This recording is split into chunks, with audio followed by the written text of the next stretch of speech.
आज से 6 दिन पहले इंडिया के इलाके अहमदाबाद में एक प्लेन क्रैश हुआ था। ये प्लेन था एयर इंडिया फ्लाइट 171 जो कि अहमदाबाद के इंटरनेशनल एयरपोर्ट से 242 लोगों के साथ टेक ऑफ करता है। इसकी मंजिल थी लंदन, बट ये अपने टेक ऑफ के 1 मिनट के बाद ही उसी एयरपोर्ट के कुछ ही फासले पे मौजूद रेजिडेंशियल एरिया पे जाके क्रैश कर जाता है और बन जाता है इंडियन एयर एविएशन हिस्ट्री का rarest of the rare plane crash. ऐसा क्या हुआ था उस प्लेन के साथ? सोशल मीडिया पे लोग अपनी अलग अलग थ्योरीज दे रहे हैं। इवन कुछ लोग तो ये कह रहे हैं कि ये एक स्मार्ट हाईजैक था जो कि पाकिस्तान की तरफ से किया गया था। क्या ऐसा ही हुआ था या सच्चाई कुछ और है? आज की इस वीडियो में मैं आपको ये प्लेन क्रैश थ्योरीज के साथ डीकोड करके बताऊंगा।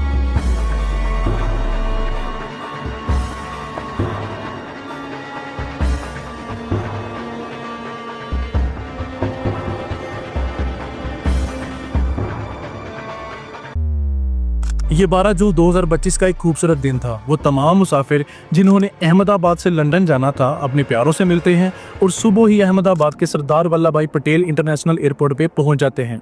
अपना बोर्डिंग प्रोसेस कंप्लीट करवाने के बाद ये तमाम मुसाफिर 1:29 पे एयर इंडिया फ्लाइट 171 में सवार होते हैं। फिर 1:34 पे ये प्लेन अपनी नोज को रनवे 23 की तरफ मोड़ता है। अब इस एयरपोर्ट का रनवे 23 इंडिया का one of the longest runway होता है जो कि 11,000 फीट तक फैला होता है।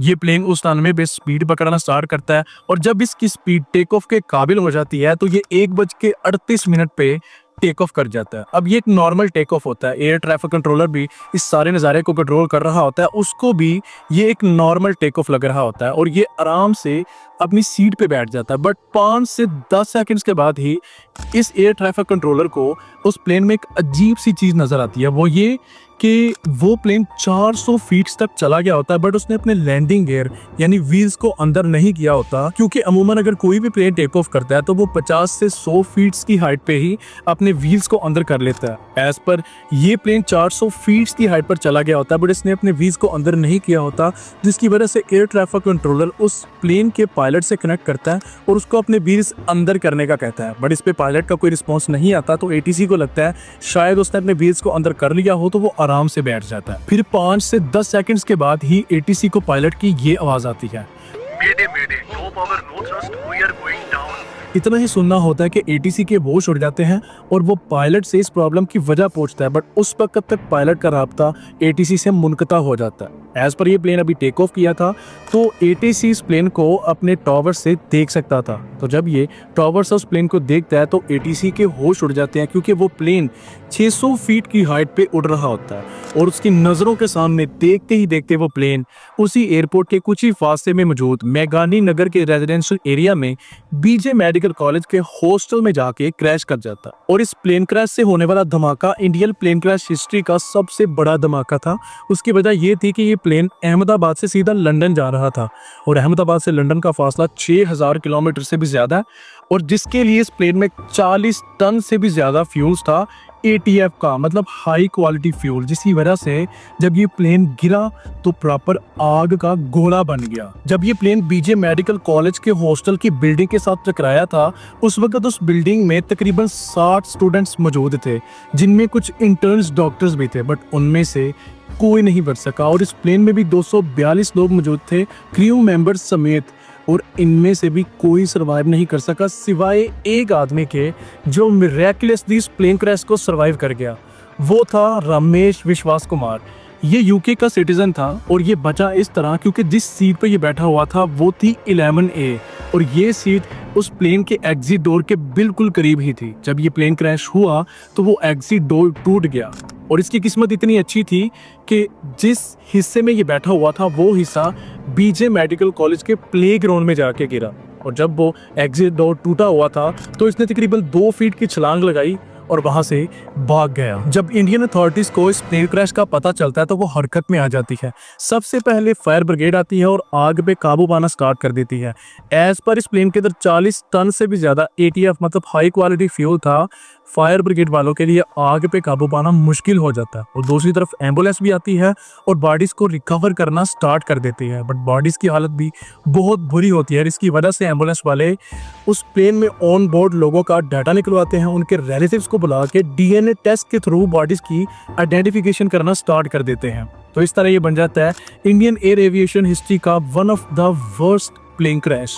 अब इस प्लेन की इन्वेस्टिगेशन चल रही है। एज पर इस प्लेन के अंदर 30 से भी ज्यादा यूके सिटीजन्स थे और दूसरी तरफ सोशल मीडिया पे भी कुछ पायलट्स और एक्सपर्ट्स इस हादसे को डीकोड करने की कोशिश कर रहे हैं। तो इसी तरह मेरे पास भी कुछ पॉसिबल थ्योरीज हैं जिनको मैं मौजूदा इंफॉर्मेशन और पास में होने वाले सिमिलर प्लेन क्रैशेस की बेस पे डीकोड करने की कोशिश करूंगा। थ्योरी नंबर 1, बर्ड सीट, मतलब कि प्लेन के इंजन के साथ परिंदे का टकरा जाना। इस चीज़ को अवॉइड करने के लिए एयरपोर्ट अथॉरिटीज हमेशा रनवे के करीब फायर्स और फ्लाइट चलाती हैं परिंदों को दूर रखने के लिए। अगर आप इस सीसीटीवी फुटेज में देखें जहां इस प्लेन को आप टेक ऑफ करता देख सकते हैं, एयरपोर्ट पे कोई भी परिंदा नजर नहीं आ रहा। और अगर आप ये वीडियो देखें जो कि प्लेन के क्रैश होने से कुछ ही देर पहले मोबाइल पे रिकॉर्ड की गई थी किसी आम सिविलियन की तरफ से, इस प्लेन के इंजन में आपको कोई स्पार्क या धुआं आता हुआ नजर नहीं आता, जिसकी वजह से ये थ्योरी तो गलत साबित हो जाती है कि इस प्लेन के इंजन के साथ कोई परिंदा टकराया हो। अगर ऐसा होता तो प्लेन के इंजन में धुआं होता, स्पार्क्स होते। सो बर्ड सीट थ्योरी, ऐसा कुछ नहीं हुआ। थ्योरी नंबर 2, फ्यूल कंटामिनेशन, मतलब जहाज में खराब फ्यूल का यूज होना। इस चीज को अवॉइड करने के लिए एयरपोर्ट अथॉरिटीज फ्यूल को डबल चेक करती है एयरप्लेन में फ्यूलिंग करने से पहले। अगर किसी प्लेन में कंटामिनेटेड फ्यूल चला भी जाए तो उसके साइड इफेक्ट्स बहुत अर्ली होते हैं, मतलब इंजन की आवाज़ अलग होती है, प्लेन वाइब्रेट करता है। अगर आप इस प्लेन की बात करें तो ये प्लेन अहमदाबाद के 23 रनवे, जो कि इंडिया का one of the longest runway था, उसको पूरा यूज करने के बाद उड़ा था। मतलब उस रनवे के एंड पे इसने टेक ऑफ किया था। तो अगर इसमें कंटामिनेटेड फ्यूल होता तो ये हवा की बजाय जमीन पे ही मेरे कॉल दे देता है, जिसकी वजह से कंटामिनेटेड फ्यूल वाली थ्योरी भी गलत साबित होती है। थ्योरी नंबर 3, पायलट एरर, मतलब पायलट से ही कोई गलती हुई होगी। अब इस थ्योरी को समझने के लिए आपको सबसे पहले एयरप्लेन्स का टेक ऑफ मैकेनिज्म समझना होगा। जब भी कोई एयरप्लेन रनवे पे भाग रहा होता है और अपनी टेक ऑफ स्पीड अटेन कर लेता है तो पायलट सबसे पहले प्लेन्स के फ्लैप को 15 डिग्री के एंगल पे ऐसे टिल्ट करवाते हैं। ये जो फ्लैप्स होते हैं ये प्लेन के विंग्स के साथ ही लगे होते हैं। अगर आप कभी भी प्लेन्स के विंग्स के साथ वाली विंडो पे बैठे हो तो देखना कि साइड पे फ्लैप्स होते हैं और जब भी प्लेन लिफ्ट करता है तो वो फ्लैप्स ऐसे हो जाते हैं। अब ये वो पॉइंट होता है जब प्लेन का इंजन अपनी पूरी ताकत लगा देता है। एज पर प्लेन लिफ्ट कर रहा है, उसके फ्लैप्स 15 डिग्री के एंगल पे टिल्ट हैं और इंजन अपनी पूरी पावर में है। तो पॉसिबल है कि जब प्लेन ने 50 से 100 फीट की हाइट गेन की होगी तो पायलट ने गलती से लैंडिंग गियर को अंदर करने वाले लीवर को ऊपर करने की बजाय फ्लैप्स के लीवर को ऊपर कर दिया होगा, जिसकी वजह से फ्लैप जो 15 डिग्री के एंगल पे टिल्ट थे वो उससे भी ऊपर चले गए। मतलब ऐसे थे वो ऐसे हो गए। अब अगर ऐसे हुए तो उसको तो 2 इंजन कम है, उसके लिए तो रॉकेट का इंजन लगेगा, क्योंकि वो पावर ही इतनी ज्यादा रिक्वायर कर रहे हैं। जब फ्लैप्स ज्यादा ऊपर हुए, इंजन पे लोड पड़ा, तो पॉसिबल है इस वजह से इंजन स्टैंड बाय बाईपास या फिर फेल हो गया होगा। और ये इशारा करता है बहुत इंजन फेलियर की तरफ। अब कुछ लोग इस बात को मानते हैं, कुछ नहीं मानते। जो नहीं मानते वो ये थ्योरी देते हैं कि प्लेन में लैंडिंग गियर और फ्लैप्स वाला लीवर एक दूसरे से दूर होते हैं। तो एक प्रोफेशनल पायलट के लिए ऐसी गलती करना तो पॉसिबल नहीं है। और अगर मैं अपनी बात बताऊं तो मुझे भी ये पॉसिबल नहीं लग रहा, क्योंकि एक पायलट इतनी बड़ी गलती नहीं कर सकता। अब आती है theory number 4, both engine failure because of plane's electrical failure, मतलब कि जहाज में इलेक्ट्रिकल फेलियर की वजह से उसके दोनों इंजन फेल हो गए। अब पहले तो मैं आपको इस प्लेन की हिस्ट्री बता देता हूँ। ये जो एयर इंडिया फ्लाइट 171 थी, ये बोइंग का 787 एयरक्राफ्ट था। मतलब बोइंग वो कंपनी है जो जहाज बनाती है। इंडिया वालों ने बोइंग से ये जहाज खरीदा और ऊपर अपना लोगो लगा दिया था। और तमाम एयरलाइंस ऐसे ही करती हैं, प्लेन को खरीद के ऊपर अपना लोगो लगा लेती हैं, which is a very common thing. अगर हम बोइंग 787 की बात करें तो ये इंडिया के अलावा जापान, नाइजीरिया, साउथ अफ्रीका और कई दूसरे ममालिक में भी चलता है। ये 11 साल पुराना जहाज है, बट एयर एविएशन में इसको अभी भी रिलायबल समझा जाता है। उसकी वजह यह है कि ये जहाज ज्यादातर इलेक्ट्रिकली ऑपरेट करता है। इवन इस जहाज के इंजन में मौजूद फ्यूल पंप्स भी इलेक्ट्रिकली ऑपरेट करते हैं। तो इसी तरह जो मुझे लगता है, जब ये प्लेन रनवे से टेक ऑफ हुआ तो टेक ऑफ के तकरीबन 5 से 10 सेकंड्स के बाद ही इस प्लेन का इलेक्ट्रिकल सिस्टम जवाब दे गया, जिसकी वजह से इस प्लेन के इंजन में मौजूद फ्यूल पंप्स जो कि इलेक्ट्रिकली ऑपरेट करते थे, उन्होंने भी काम करना बंद कर दिया, जिसकी वजह से दोनों इंजन में फ्यूल जाना बंद हो गया और दोनों ही इंजन फेल हो गए।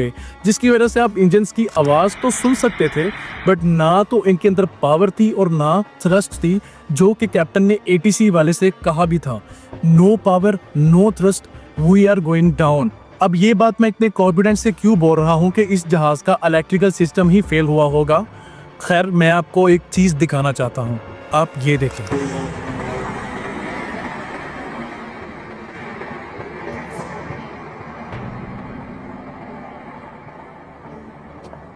आपने पूरी वीडियो देखी, बट वो नहीं देखा जो मैंने देखा। अब मैं आपको जूम करके दिखाऊंगा। अब ये देखें, आपको ये ग्रे डॉट नजर आ रहा है, इसे कहते हैं रैंप एयर टरबाइन। ये प्लेन के साथ ऐसे नहीं होता, ये तब डिप्लॉय होता है जब प्लेन का इलेक्ट्रिकल सिस्टम जवाब दे जाए।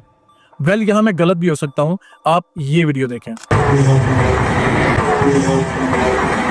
आपको इस जहाज की आवाज के साथ एक और आवाज नहीं आ रही? इट्स मोर लाइक द 90-70 के बटेरियन जहाज थे जिनके सामने वो टरबाइन लगा होता था। ये टरबाइन के घूमने की सेपरेट आवाज है, और ये आवाज है रैट की, रैंप एयर टरबाइन की।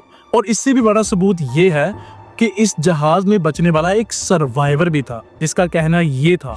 टेक ऑफ के बाद 1 मिनट के अंदर ही जब टेक ऑफ हुआ ना, तो सडनली 5-10 सेकंड कैसे लगा जैसे स्टक हो गया वो। बाद में से मेरे को लगा कि कुछ हुआ। बाद में प्लेन में लाइट ऑन हो गई, ग्रीन और वाइट। बाद में वो पता नहीं, वो प्लेन टेक ऑफ ज़्यादा करने के लिए वो रेस जो बोलते हैं क्या, रेस दिया होगा ऐसा कुछ, और सीधा स्पीड में ही घुस गया। जहाँ वो क्या था, वो हॉस्टल था, एक हॉस्पिटल का। हाँ, हॉस्टल में। इसने कहा कि जब प्लेन टेक ऑफ हुआ तो इंजन की आवाज़ बहुत ज़्यादा आ रही थी, और आहिस्ता आहिस्ता ये आवाज़ ख़त्म हुई और प्लेन के नीचे एक धमाका हुआ, जिसकी वजह से प्लेन में ग्रीन और वाइट लाइट ब्लिंक करना स्टार्ट हो गई। ये धमाका इंजन फटने का नहीं था। अगर ऐसा होता तो जो वीडियोस मैंने आपको दिखाई हैं, इंजन में से धुआं या स्पार्क्स आना चाहिए था। ये धमाका था रैट के डिप्लॉय होने का, क्योंकि जहाज का इलेक्ट्रिकल सिस्टम फेल हो चुका था। रैंप एयर टरबाइन का मकसद ये था कि अगर कभी भी बोइंग 787 के अंदर इलेक्ट्रिकल फेलियर हो तो ये उसको इतनी बिजली दे सके कि वो प्रॉब्लम को डिटेक्ट कर सके। प्लेन 600 फीट की ऊंचाई से डिसेंट कर रहा था और तकरीबन 30 सेकंड का वक्त था मैक्सिमम। मतलब अगर इस प्लेन के पास टाइम होता या फिर ये ज्यादा हाइट पे होता तो चांसेस थे इस क्रैश को बाईपास किया जा सकता था। तो इसी वक्त की कमी की वजह से ये प्लेन डिसेंड करता रहता है। और प्लेन के डिसेंड करते हुए आप ये वीडियो देखें। इस वीडियो में आप देख सकते हैं कि प्लेन का आगे वाला हिस्सा ऊपर उठा हुआ है, मतलब कि पायलट प्लेन को ऊपर उठाने की कोशिश कर रहा है, बट प्लेन के अंदर इतनी थ्रस्ट और पावर नहीं कि प्लेन उठ सके। सो जिसकी वजह से प्लेन डिसेंड करता रहता है और at the end B J medical college की एक हॉस्टल वाली बिल्डिंग में जाके क्रैश कर जाता है। इस इंसिडेंट से आपको इस चीज़ का अंदाज़ा हो गया होगा कि लाइफ कितनी अनप्रेडिक्टेबल है। मसलन के जिस बिल्डिंग पे वो प्लेन क्रैश हुआ था, उस बिल्डिंग में स्टूडेंट्स थे। उनको क्या अंदाज़ा था कि ये उनकी ज़िंदगी का आखिरी दिन है। और दूसरी तरफ वो मुसाफिर जो सुबह अपने घरों से आए थे लंदन जाने के प्लान्स लेके, बट कहीं और ही चले गए। जहाँ भी गए, रेस्ट इन पीस, अल्लाह की मगफरत फरमाए। अब कुछ लोग कहेंगे कि गैर मज़हब लोग अगर ये दुआएं नहीं मांगते, तो मैं आपको बता दूँ उस प्लेन में मुसलमान भी थे, इवन एक पाकिस्तानी भी था। मैं तो सबके लिए दुआ करूंगा, अपना अपना नजरिया, मैं अपना साहब देना, तो हाँ अपना देना। इस प्लेन क्रैश में कुछ मिरेकल्स भी हुए थे। नंबर 1 वो लड़का रमेश विश्वास, जो कि 1 in a billion चांसेस इस प्लेन क्रैश को सर्वाइव कर गया। बट दूसरी एक और लड़की थी जो सिर्फ 10 मिनट लेट होने की वजह से उस प्लेन में सवार नहीं थी हुई। कल एक्चुअली मैं वापस लंदन जा रही थी और मेरी फ़्लाइट का टाइम था 1:10 का, तो हमें पहुंचते थोड़ा 12:20 हो चुकी थी और 12:10 को एयर इंडिया वालों ने चेक इन और सब कुछ करना बंद कर दिया था। मैं वहाँ पे चेक इन के गेट पे पहुँचने के बाद मैंने उनसे रिक्वेस्ट भी किया कि अभी 10 मिनट ही थोड़ा लेट हुआ है तो मुझे जाने दो, जो भी इमिग्रेशन और वो होगा मैं फटाफट से सब क्लियर कर दूंगी। लेकिन उन्होंने और वो उनकी सीनियर स्टाफ भी आए थे, उन सब से मैंने रिक्वेस्ट की, लेकिन वो तीनों जन ने मुझे वापस ही भेज दिया कि नहीं मैडम, अभी 10 मिनट की आपकी लेट की वजह से हम लोग को और 15 मिनट लेट हो सकता है, तो फिर इसलिए मुझे रिटर्न होना पड़ा था। इसका यही मतलब है कि जिसकी जितनी लिखी होती है ना, वो उतनी गुजार के जाएगा, बट जिसने जाना होता है ना, वो कुछ भी कर ले, वो नहीं बचने वाला। पाकिस्तान और इंडिया के दरमियान शुरू से ही इख्तलाफात रहे हैं, बट इस तरह की सिचुएशंस में हम पाकिस्तानी इंडिया वालों के साथ हैं। हमारी पूरी हमदर्दी इंडिया वालों के साथ हैं, क्योंकि मज़हब और मुल्क से ज़्यादा एक और चीज़ होती है जिसको कहते हैं इंसानियत। हम इंसान हैं एट द एंड, तो हमें एक दूसरे का ख्याल रखना चाहिए। तो मैं दुआ करता हूँ कि वो तमाम लोग जो इस दुनिया से चले गए हैं, खुदा उनकी मगफरत फरमाए और उनकी फैमिलीज़ को सब्र दे। Well, that was the heartbreaking incident of Air India Flight 171 and Allah Hafiz.